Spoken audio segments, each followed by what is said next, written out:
We got a guy that knows all about Sean McVay. DeAngelo Hall spent time with him in Washington with the Redskins, 14 NFL seasons. He was a multiple-time Pro Bowler. So you know McVay. By the way, he was an assistant at 22. He was a coach at one point at 22, which is absurd. But that was on accident now, Colin. What's that? He was a coach on accident. You talking about him when he being was a position coach? Well, no, when he was a 22-year-old coach, where was that at? At 22, he was like 22, Oakland with John Gruden. QC, I think, in Oakland. I thought you meant the time he stumbled upon being the tight ends coach. He was our QC starting off in Washington, and we had our tight ends coach, John Emery, get the head job at Colorado. So they moved him up. They moved him up. And I'm like, wow, that's pretty cool. So now did you know? Now everybody knows he's smart now.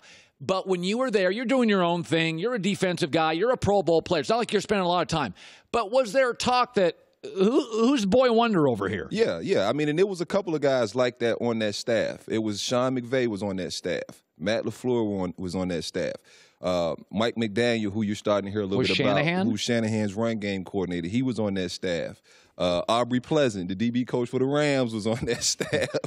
Raheem Morris, who we already knew a whole lot about.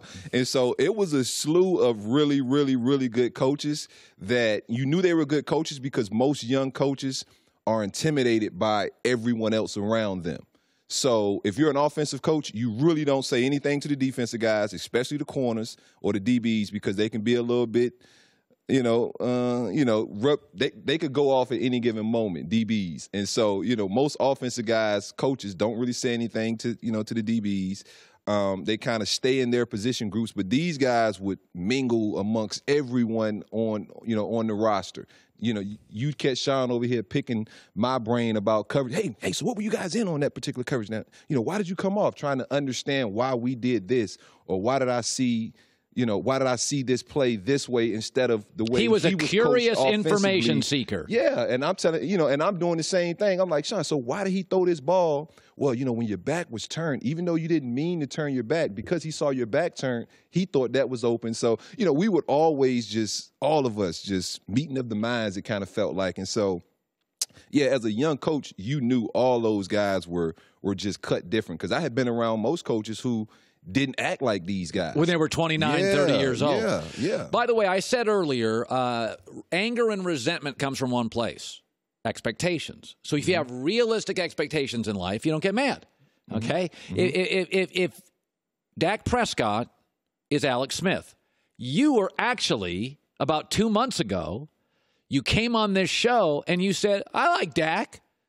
He's Alex Smith. And I said today, if I gave you Alex Smith's NFL career, 8 straight winning seasons, 3 Pro Bowls, 5 division titles, you would say, if you're a Cowboy, here it is. No, I want you to look at this.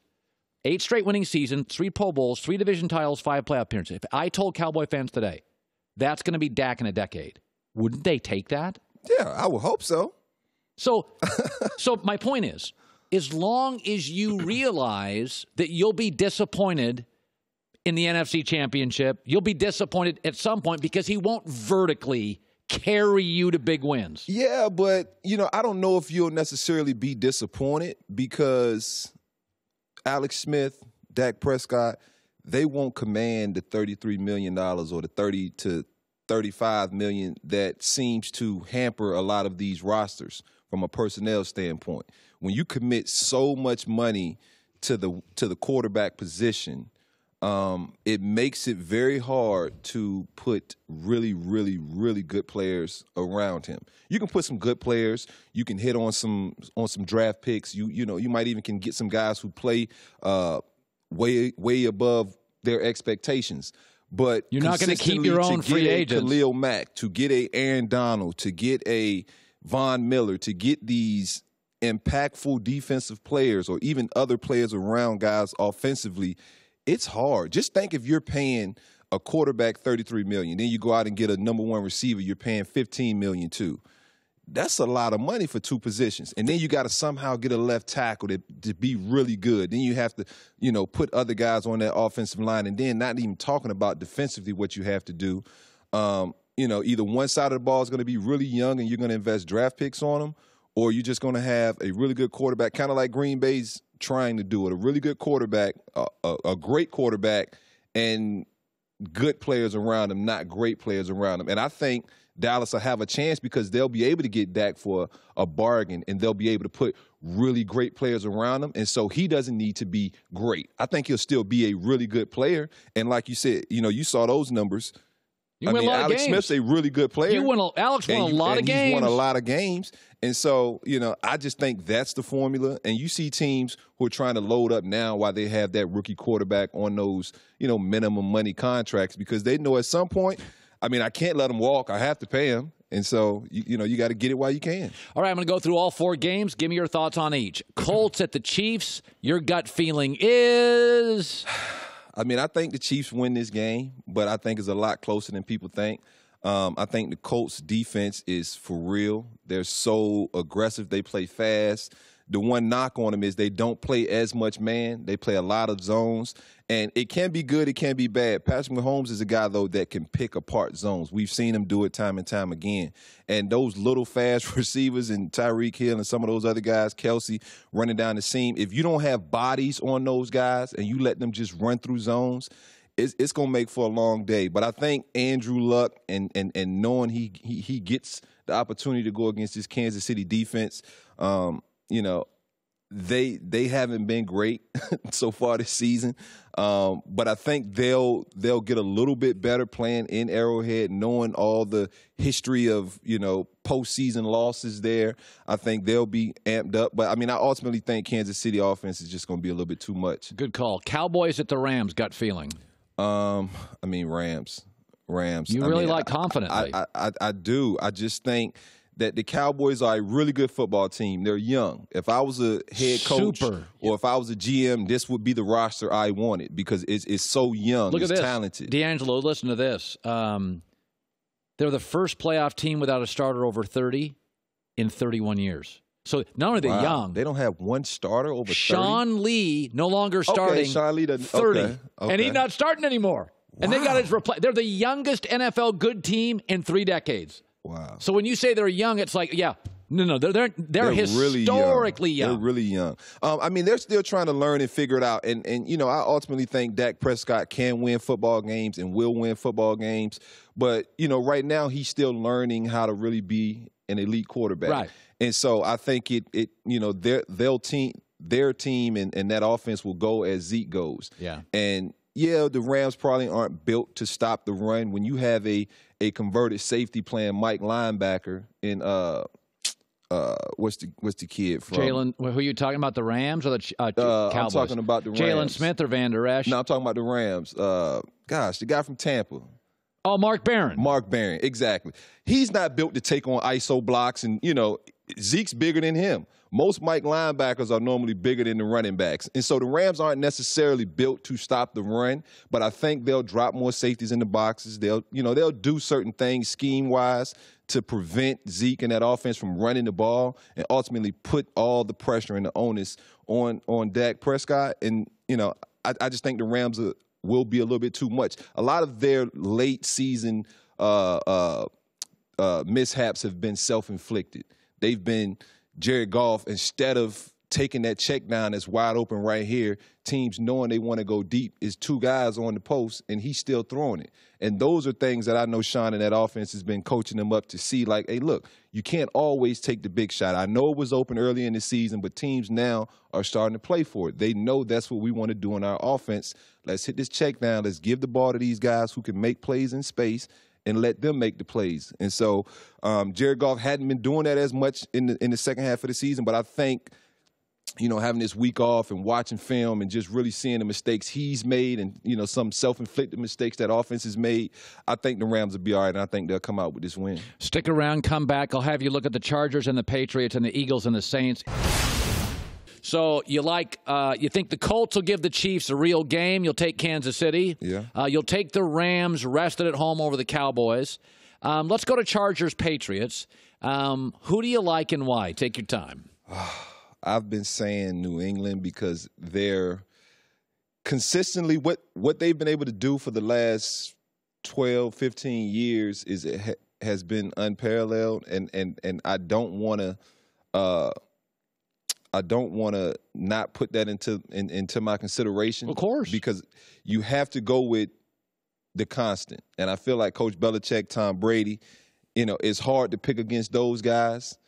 But 22 degrees. This is the first time I'm probably going to say it out loud. I've thought about this in my head, and I've always took New England. But it's something about the way New England hasn't quite looked like New England. And for that fact, I'm going to take the Chargers. This is my first time saying that out loud. Every other time someone's asked me, I've always taken New England.